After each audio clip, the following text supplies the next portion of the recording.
Hello friends, फिर से new topic में आपका स्वागत है। और आज हम लोग देखेंगे मध्य प्रदेश की मिट्टियाँ, जो कि काफ़ी इंपॉर्टेंट है। और ये जो मिट्टियाँ है, सभी मिट्टियों से ही रिलेटेड क्वेश्चन है। और बहुत ही इंपॉर्टेंट क्वेश्चन है। ठीक है, तो चलिए टाइम वेस्ट ना करते हुए क्वेश्चन की ओर चलते हैं। और आप लोग मेरे चैनल पर पहली बार आए हो तो इस चैनल को आप सब्सक्राइब भी कर सकते हो, क्योंकि सब्सक्राइब करना ना भूलिए, क्योंकि सब्सक्राइब करने का कोई पैसा नहीं लगता दोस्तों, है ना। तो प्लीज़ सब्सक्राइब कर लिया करो। तो चलिए फर्स्ट क्वेश्चन की ओर चलते हैं। फर्स्ट क्वेश्चन देखते हैं, काली मिट्टी का निर्माण किस चट्टान से हुआ है। यानी काली मिट्टी का जो निर्माण है दोस्तों, वो किन चट्टानों से हुआ है। तो ये बेसाल्ट यानी अग्नेय चट्टानों से जो है दोस्तों काली मिट्टी का निर्माण हुआ है। और काली मिट्टी की अगर हम लोग बात करें दोस्तों, तो मालवा के पठार में और नर्मदा घाटी, मालवा का पठार, मालवा का पठार, मालवा का पठार, विंध्याचल, विंध्याचल और सतपुड़ा घाटियों में जो है दोस्तों, सतपुड़ा घाटियों में ये काली सॉइल पाई जाती है, यानी काली मिट्टी पाई जाती है दोस्तों। और कुछ जिलों की मैं बात बता देता हूँ आप लोगों को, जैसे पन्ना, दतिया, ग्वालियर और शिवपुरी आदि जिलों में जो है दोस्तों काली मिट्टी पाई जाती है। ठीक है, और ये जो मध्य प्रदेश में काली मिट्टी का जो संपूर्ण क्षेत्रफल है, यानी 43.44% जो है दोस्तों काली मिट्टी पाई जाती है मध्य प्रदेश में। ठीक है, याद रखिएगा, जो कि काफ़ी इम्पोर्टेंट है। ठीक है, और काली मिट्टी में कुछ चीज़ें हैं जो मात्रा में पाई जाती है, जैसे कि चूना, और इसमें मैग्नीशियम, पोटास, एल्यूमिनियम, लोहा इत्यादि जो चीज़ें हैं दोस्तों, इसमें प्रचुर मात्रा में पाई जाती है। और इसका पीएच मान जो होता है 7.5 से लेकर 8.6 तक के जो इसका पीएच मान होता है। इसलिए दोस्तों ये जो काली मिट्टी है कपास के लिए बहुत ही महत्वपूर्ण होती है। ठीक है, नेक्स्ट क्वेश्चन देखते हैं, राज्य में रेगुर किस मिट्टी को कहा जाता है। यानी राज्य में रेगुर मिट्टी की अगर हम लोग बात करें दोस्तों, तो किस मिट्टी को कहा जाता है रेगुर मिट्टी। ये काली मिट्टी को ही दोस्तों रेगुर मिट्टी के नाम से भी जाना जाता है। ठीक है, याद रखिएगा, जो कि मोस्ट इम्पोर्टेंट है। नेक्स्ट क्वेश्चन देखते हैं,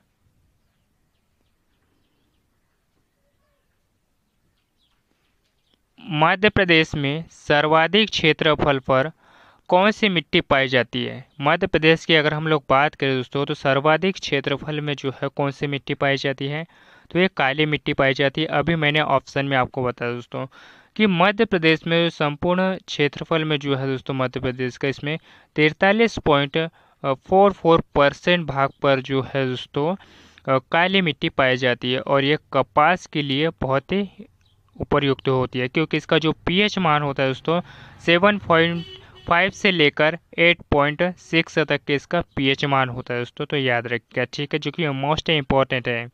नेक्स्ट क्वेश्चन देखते हैं, किस मिट्टी का उर्वरा शक्ति, यानी किस मिट्टी की उर्वरा शक्ति अधिक होती है दोस्तों। यानी किस मिट्टी की जो उर्वरा शक्ति अधिक होती है, तो ये जलोढ़ मिट्टी की जो है उर्वरा शक्ति अधिक होती है दोस्तों। ठीक है, नेक्स्ट क्वेश्चन देखते हैं,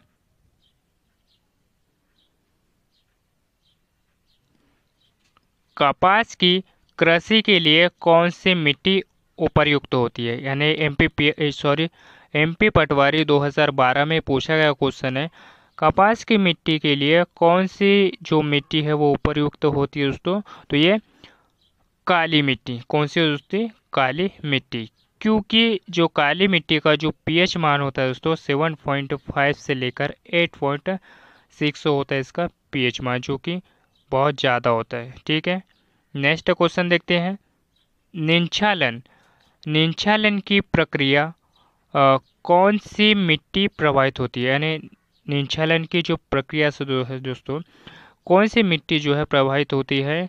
तो ये लाल पीली मिट्टी जो है दोस्तों प्रभावित होती है, याद रखिएगा, जो कि मोस्ट इम्पॉर्टेंट है। नेक्स्ट क्वेश्चन देखते हैं,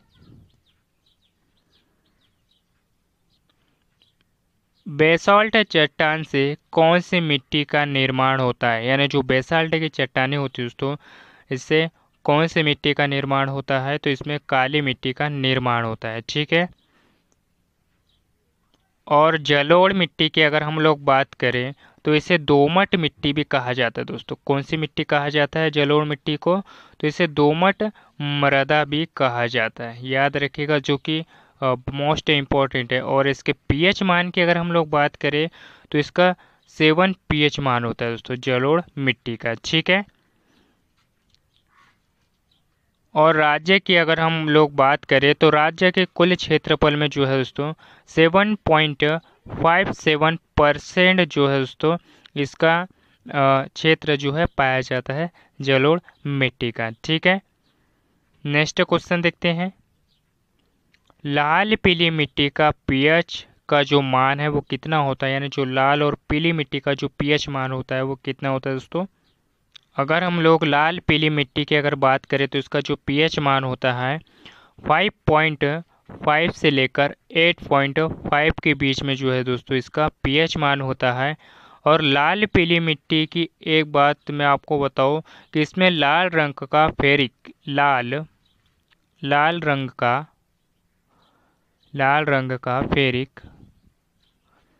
रंग का फेरिक ऑक्साइड इसमें इसकी उपस्थिति होती है दोस्तों, किसमें?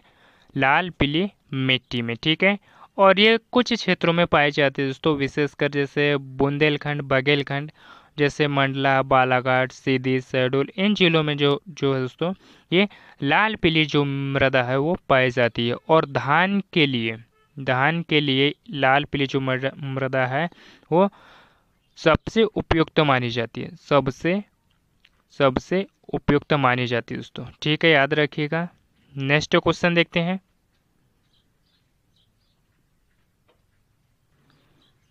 निम्न में से किस क्षेत्र में जलोढ़ मिट्टी सघन रूप से नहीं मिलती है? यानी निम्न में से किस क्षेत्र में जो जलोढ़ मिट्टी है दोस्तों वो सघन रूप से जो है वो नहीं मिलती है? ये होशंगाबाद क्षेत्र में जो है नहीं मिलती है। बाकी अगर हम लोग बात करें तो मुरैना का क्षेत्र हो गया, और भिंड का क्षेत्र हो गया, ग्वालियर का क्षेत्र हो गया, और उसके बाद में श्योपुर का क्षेत्र हो गया। इन क्षेत्रों में जो है दोस्तों जलोढ़ मिट्टी का मतलब पाई जाती है, ठीक है। लेकिन होशंगाबाद ज़िले में जो है वो जलोढ़ मिट्टी नहीं पाई जाती है, ठीक है, याद रखिएगा। और जलोढ़ मिट्टी को दोमट मिट्टी भी कहा जाता है। क्या कहा जाता है? दोमट मृदा भी कहा जाता है। क्या कहा जाता है? दोमट मृदा भी कहा जाता है दोस्तों, ठीक है।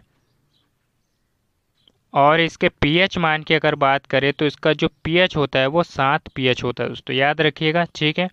नेक्स्ट क्वेश्चन देखते हैं। लाल पीली मिट्टी में किस तत्व की कमी होती है? यानी जो लाल पीली मिट्टी होती है दोस्तों इसमें किस तत्व की कमी होती है दोस्तों? तो इसमें ह्यूमस और नाइट्रोजन की, यानी इन दोनों की जो कमी होती है दोस्तों लाल पीली मिट्टी में। और लाल पीली मिट्टी की अगर बात करें दोस्तों तो मैंने आप लोगों को अभी बताया था थोड़ी देर पहले कि इसमें लाल रंग का फेरिक ऑक्साइड की उपस्थिति होती है दोस्तों, इसमें लाल पीली मिट्टी में, ठीक है। नेक्स्ट क्वेश्चन देखते हैं।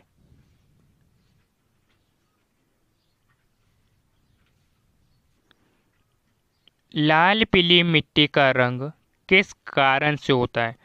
यानी जो लाल पीली मिट्टी का जो रंग है दोस्तों वो किस कारण से होता है? तो ये लोहे के ऑक्सीकरण के कारण से होता है दोस्तों, लाल पीली मिट्टी का कारण, ठीक है, याद रखिएगा, जो कि ए ऑप्शन जो हमारा है वो राइट हो जाएगा। और इस लाल पीली मिट्टी की अगर हम लोग बात करें तो इसमें राज्य में जो इसका कुल क्षेत्रफल है वो कितना है? यानी 36% है। किसका दोस्तों? लाल पीली मिट्टी का, ठीक है। और इसकी एक खास बात यह भी है दोस्तों कि ये रवेदार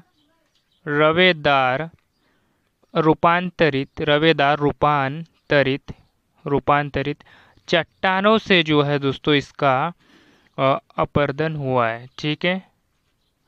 नेक्स्ट क्वेश्चन देखते हैं। बघेलखंड में मिलने वाली लाल पीली मिट्टी किस फसल के लिए उपयुक्त होती है? यानी जो बघेलखंड में मिलने वाली जो लाल पीली मिट्टी है दोस्तों वो किस फसल के लिए उपयोगी होती है दोस्तों? तो ये धान फसल जो होती है दोस्तों इसके लिए उपयुक्त होती है लाल पीली मिट्टी, जो कि मोस्ट इम्पॉर्टेंट है। ठीक है, और इसका जो लाल रंग के कारण जो है दोस्तों, यानी लाल रंग, इसके लाल रंग में जो फेरिक ऑक्साइड उपस्थित होता है, याद रखिएगा, जो कि मोस्ट इम्पोर्टेंट है। ठीक है, और ये धान के लिए सबसे उपयुक्त मिट्टी है दोस्तों लाल पीली मिट्टी। ठीक है,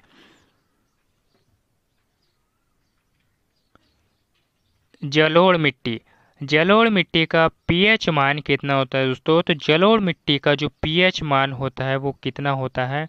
तो अगर हम इसकी बात करें तो इसका जो पीएच मान होता है वो 7 होता है। कितना होता है दोस्तों? 7 होता है।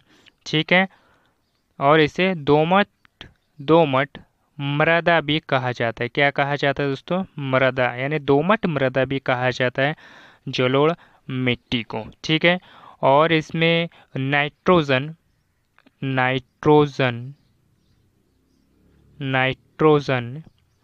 और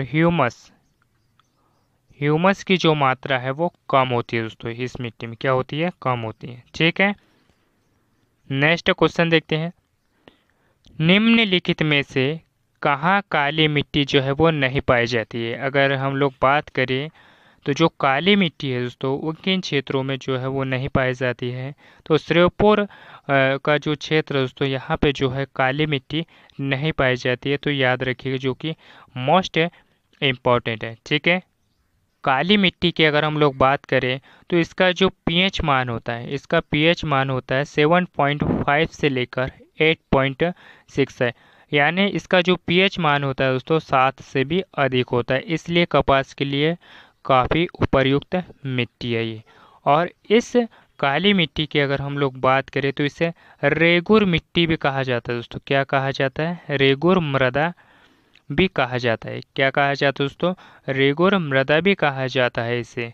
और ये मालवा के पठार में, मालवा का पठार हो गया, नर्मदा घाटी, विंध्याचल, सतपुड़ा घाटियों में जो है दोस्तों ये मिट्टी पाई जाती है। और ये जो मिट्टी है इसके अगर हम लोग बात करें तो देवास, खंडवा, होशंगाबाद, इन जिलों में जो है दोस्तों काली मिट्टी पाई जाती है। और ग्वालियर ज़िले में भी जो है दोस्तों, ग्वालियर और जो पन्ना जिला है, ग्वालियर और जो पन्ना जिला है, इन जिलों में भी जो है दोस्तों काली मिट्टी पाई जाती है। ठीक है, नेक्स्ट क्वेश्चन देखते हैं। मध्य प्रदेश में धान की कृषि के लिए उपयुक्त मिट्टी है। तो धान की कृषि के लिए अगर हम लोग बात करें दोस्तों तो इसमें लाल पीली मिट्टी उपयुक्त होती है। ठीक है, जो कि मोस्ट इम्पॉर्टेंट है। और जो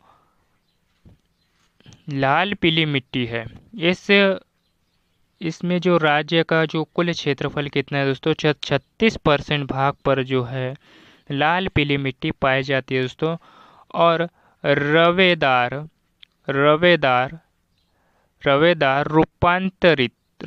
रूपांतरित चट्टानों से जो है इसका अपर्दन हुआ है दोस्तों लाल पीली मिट्टी का। ठीक है, नेक्स्ट क्वेश्चन देखते हैं।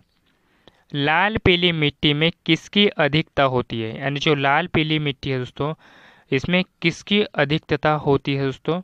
तो अगर हम बात करें इसमें चूना की अधिकता होती है दोस्तों लाल पीली मिट्टी में। लेकिन अगर आपको कमी पूछ ले, क्वेश्चन में कमी आपको पूछ ले तो आप क्या बताओगे? नाइट्रोजन की कमी होती है इसमें फास्फोरस की कमी होती है लाल पीली मिट्टी में, और ह्यूमस की, यानी इन तीनों चीज़ों की जो है दोस्तों कमी होती है। लेकिन आपसे अगर चूना पूछ ले, चूना की मात्रा जो है दोस्तों लाल पीली मिट्टी में सबसे अधिक होती है। ठीक है, जो कि मोस्ट इम्पॉर्टेंट है। नेक्स्ट क्वेश्चन देखते हैं।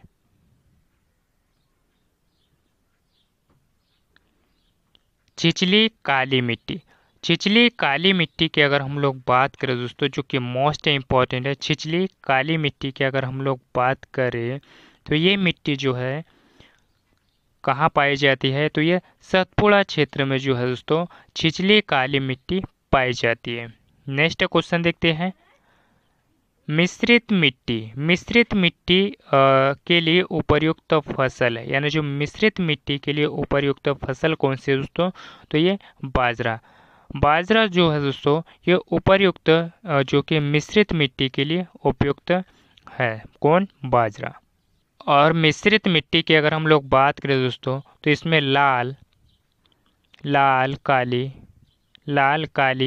दो प्रकार की मृदा होती है दोस्तों, ठीक है, मिश्रित मिट्टी में। नेक्स्ट क्वेश्चन देखते हैं।